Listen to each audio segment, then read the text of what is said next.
What's up, hobby friends? My name is Casey, and this is eBay Miniature Rescues. Today, I'm going to take some old Ironjawz brutes and give them a super sweet lava treatment.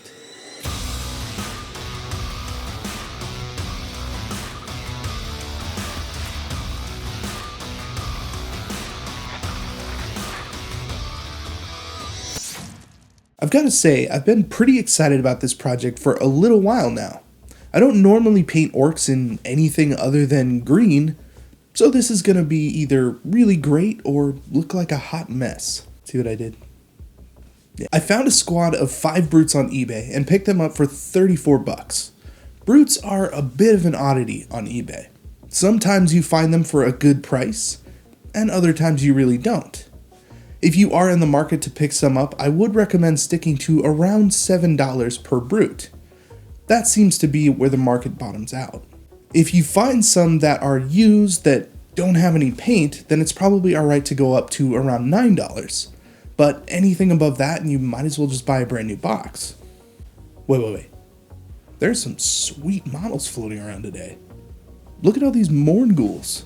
There are 2 on here for $45.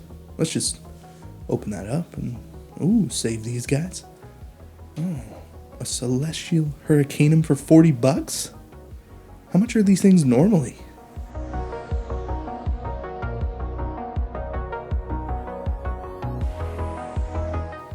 This is a super sweet deal.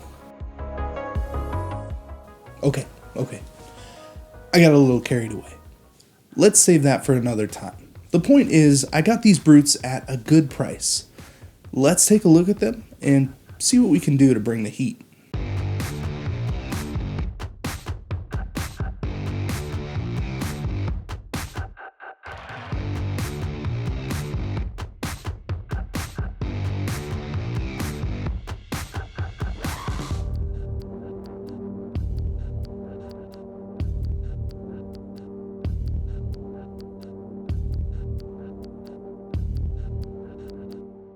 Alright, so the plan is to create brutes that live in an extremely hot and dry environment. Their armor should be super rusty, and their weapons should look magical. They also really need to be on some sweet lava bases, cause, yeah. I got these bases from my buddy Ben over at Schnitzy Basing. He has a tutorial on his channel showing exactly how he made these, so check the link in the description and show him some love. Let's start by loading up the wet palette with our colors and then reach for the airbrush and lay down some primer.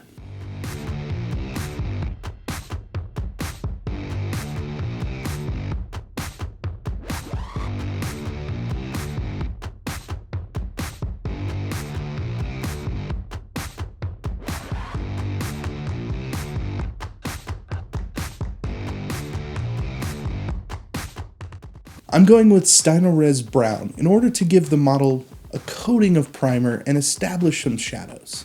Anywhere that the brush doesn't get to will have a brown tint to match the rest of the theme.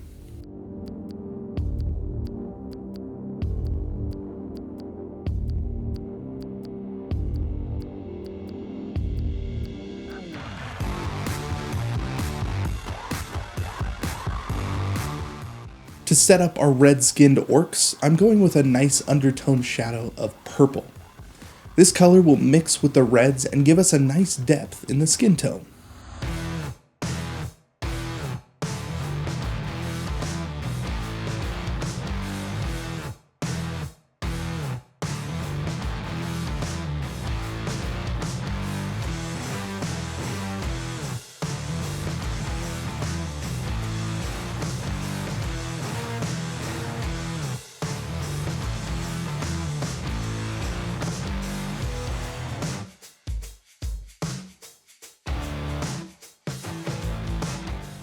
Next up, we need to lay down a base tone and highlight for the skin. I'm going with a really bright red, followed up by an even brighter orange red. At first, this is going to seem kind of like overkill, but as long as we are careful to preserve the purples, this should give us a really nice look.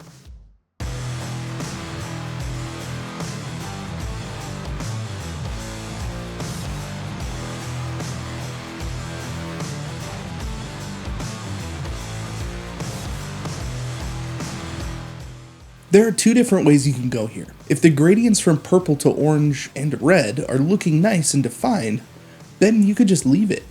But if you want to darken that down and blend the colors together a little bit more, then I would go with some watered down Caribird Crimson.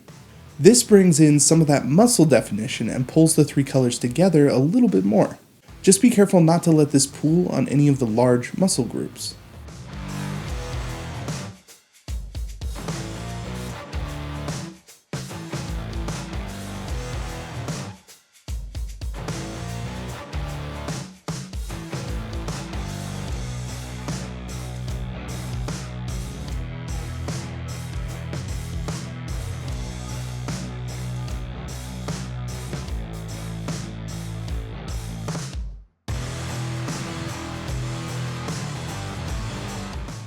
Hey y'all, I just wanted to let you know that I finally started a Patreon account. If you would like to support this channel much like these awesome people listed on the screen, head on over and check out the awesome rewards. Thanks again guys, I absolutely could not do this without you.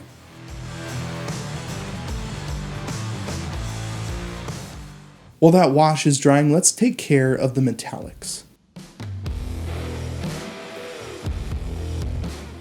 This will be a large part of the look on these models. I opted for dark aluminum so that we have a pretty bright metal, but not too bright as to overwhelm the model.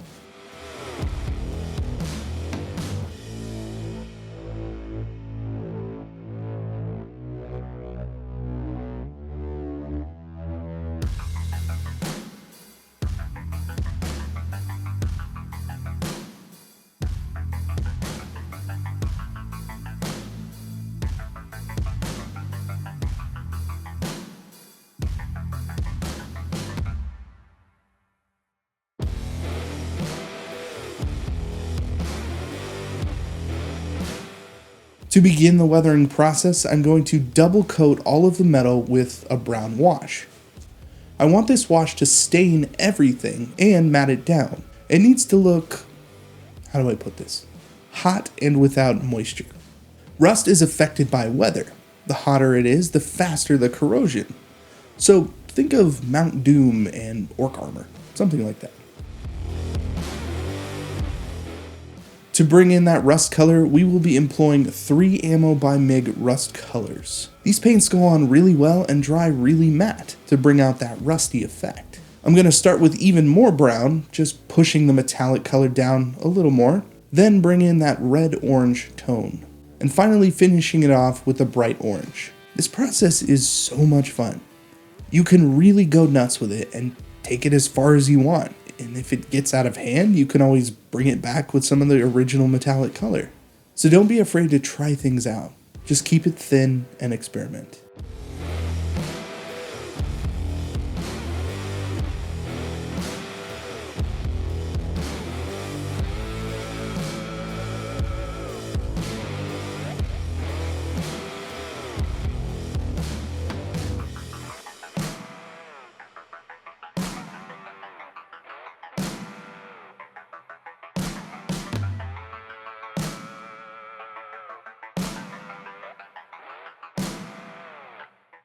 For the leather pants, I want to keep it simple. The focus is the skin and armor, so going over the pants with some dark brown will do just fine.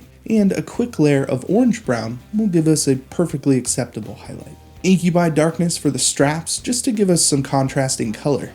I also washed this down with gnome oil, just to kind of mute that and push it back.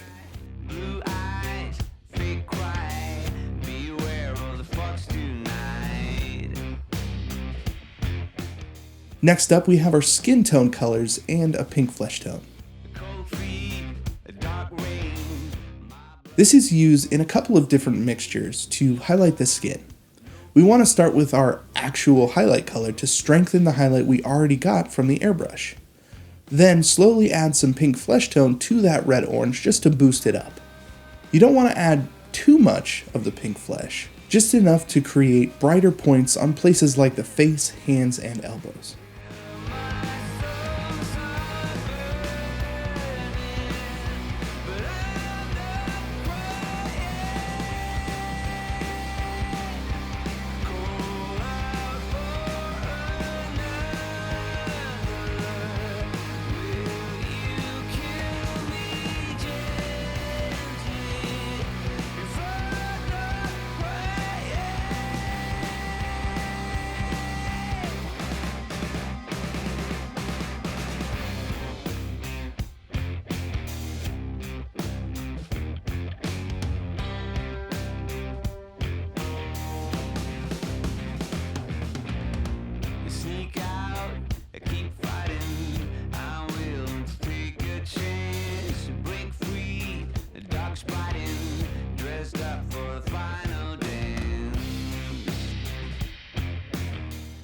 Okay, so most of the orc is done, and realistically you could stop here. They look really cool, nice skin tones and a ton of rust. But I said I wanted magical weapons. I'm going to start with white ink and cover a majority of the weapons. I want to do a couple of passes making sure that the center of each weapon is the brightest.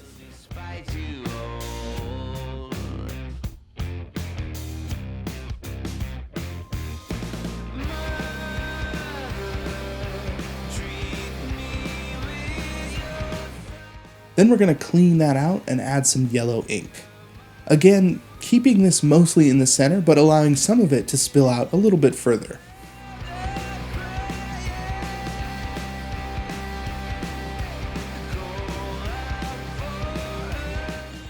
Coming in with some hot orange, this will take care of the outer areas of the weapons. Then we're going to drop in some burnt umber to darken down any of the points and edges.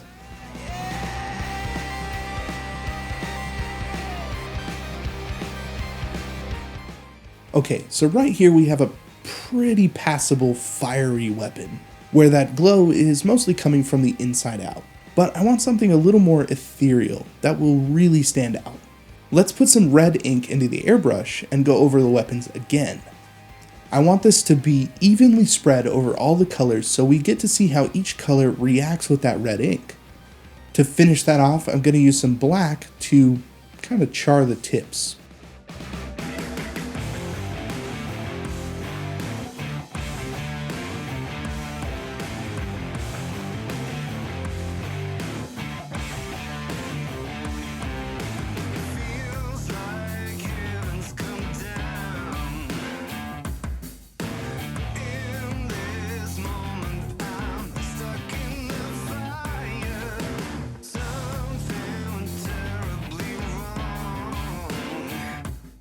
The final thing to do is to paint the base rims black and call it a day.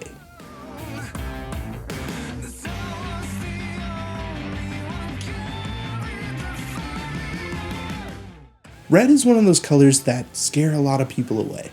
It can be tough to get the right amount of variation in color to make it fiery red and not move into that kind of pink territory. Adding oranges, specifically ones mixed with red, can be your best friend. And even just a little bit of pink, as long as it's not too overdone, can still be a nice touch on your red models. I'm super happy with these orcs, partially because I just have a huge soft spot for Ironjawz, but also because there can be an almost endless variety of color schemes that work with them. The skin can be any color, as well as the armor. Even if you don't plan on starting an entire Ironjawz army, I highly recommend picking up a good used kit on eBay just to play around with colors. This warband of orcs is actually going to be shipped off. Another mini-tuber and I will be using them for a really fun collaboration coming up in the near future. Subscribe so you don't miss that. And it should be an epic collaboration. In the meantime, check out these super sweet lava brutes.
Thank you once again for joining me on another miniature rescue. If you like something about this video, please like, share, and subscribe as it really helps out the channel.